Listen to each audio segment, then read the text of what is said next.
Private Nathan Cole never thought he'd meet an alien, let alone one who could change a galaxy with a flick of her hand. But wars and strange encounters had a way of finding him, even when all he wanted was peace.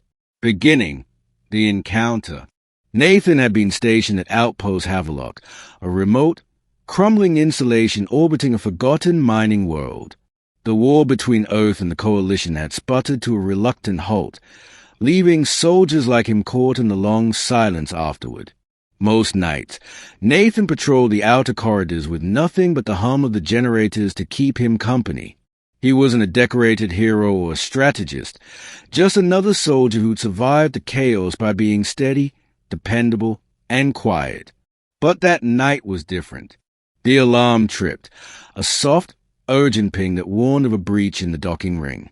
Nathan hurried down the corridor, rifle ready. He expected raiders or smugglers. What he found instead left him frozen in disbelief. A woman stood in the airlock chamber. Tall, poised, with flowing black hair that shimmered with streaks of violet under the dim lights.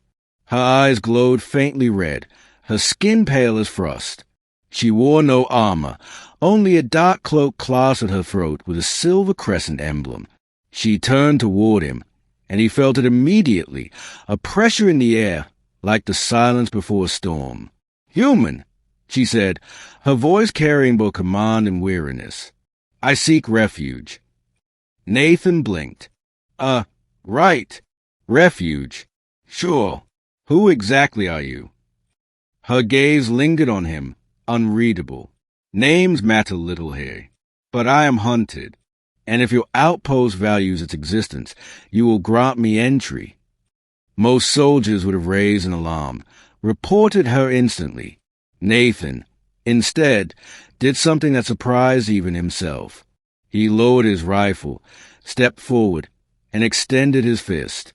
A fist bump. Awkward, instinctive, something he always did to break tension among comrades. The woman tilted her head, clearly unaccustomed to the gesture. Then, slowly, she pressed her knuckles to his. In that small touch, something sparked, an understanding neither could name. "Welcome aboard," Nathan said with a crooked grin.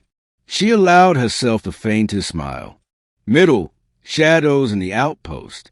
Over the following days, the alien woman, who eventually revealed her name as Selai, kept to the shadows of the outpost. She drank little, spoke less, and moved with a grace that unnerved the other soldiers. Whispers spread quickly. She was dangerous, otherworldly, perhaps even a spy. Nathan, however, wasn't afraid. He found himself talking to her in the quiet hours, telling her stories of Earth, crowded cities, oceans glinting under the sun, the simple joys of a soldier's leave.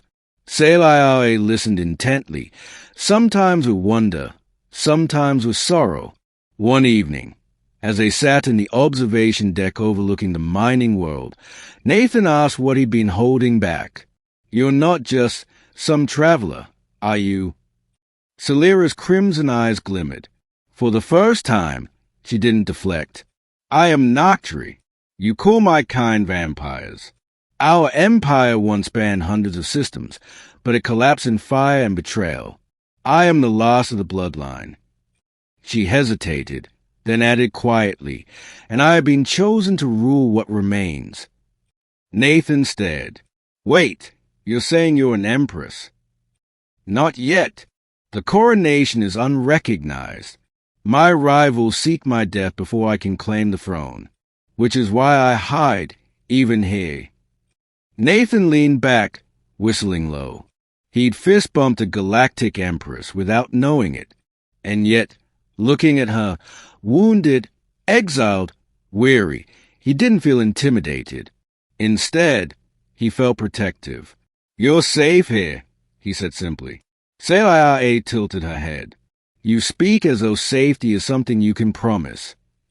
Nathan shrugged. "Maybe I can't promise the galaxy, but I can promise me." It was the kind of line that should have sounded foolish. But Selai saw no mockery in his eyes, only sincerity. For the first time in years, she felt less like a hunted relic and more like someone who belonged. Rising conflict. The hunters arrive. Their fragile peace shattered when a fleet of sleek black ships appeared at the edge of the system. Coalition signatures. Not Earth. Not neutral. These were assassins aligned with Solera's enemies. The outpost scrambled. Sirens wailed. Soldiers armed themselves, though none truly understood the scale of the threat. In the chaos, Selawe stood tall, cloak swirling as if touched by unseen winds. Nathan found her in the hangar, preparing to face the oncoming storm. "You can't fight them all," he said. Her eyes burned. "If I run, I am no empress. If I fall, my people are lost forever." Nathan tightened his grip on his rifle. "Then you're not fighting alone." The battle was swift and brutal. Coalition boarding parties stormed the outpost. Plasma fire lit the halls. Nathan fought with grim resolve, covering Selawe as she unleashed powers that chilled him to the bone. Shadows bending, enemies drained of strength with a mere touch. Yet even with her gifts, the odds stacked high. Nathan took hit after hit, bruised and bleeding, but he never left her side. He guarded her flank, dragged her clear of collapsing corridors, and bought her time to unleash her fury. At the heart of the battle, Selawe confronted the coalition commander. He mocked her claim to the throne, calling her a relic clinging to dead power. She answered not with words, but with fire and shadow, striking him down in a storm of crimson light. When silence fell, the outpost was scarred but standing. The coalition fleet retreated, broken. Nathan slumped against the wall, half-conscious. Selawe knelt beside him, her cold hand pressing gently against his chest. "You risked everything for me," she whispered. He chuckled weakly. "Well, you did fist bump me. That makes us partners." Her laugh was soft, almost disbelieving, but it carried warmth. Ending. The Empress and her soldier. Word of Solera's victory spread. The rivals who doubted her strength now whispered of her power.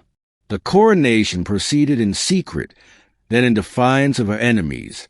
And when the day came, Nathan stood beside her, not as a consort, not as a subject, but as the one soldier she trusted above all. Before the gathered factions, Selawe raised her hand, not in command, but in solidarity. Nathan raised his own, and in a gesture that baffled the galaxy but bound them together, she fist-bumped him once more. Whispers rippled through the hall, an empress acknowledging an oath soldier as her equal. Later, as the stars burned bright beyond the palace windows, Selawe spoke softly. "You still see me as a woman, not a throne." "Yeah," Nathan said, "because before all that, you were just someone who needed a place to belong." She touched his shoulder, her crimson gaze soft. "Then stay, Nathan Cole. Be my shield, my voice when silence weighs heavy. Be my family, if not my crown." And he did, not because of duty or reward, but because he had already made his choice the day he offered her that simple fist bump. Thus the quiet soldier and the vampire empress stood side by side, reshaping the galaxy not with decrees alone, but with a bond that had begun in a forgotten outpost with a touch of Knuckles and the unspoken promise of loyalty.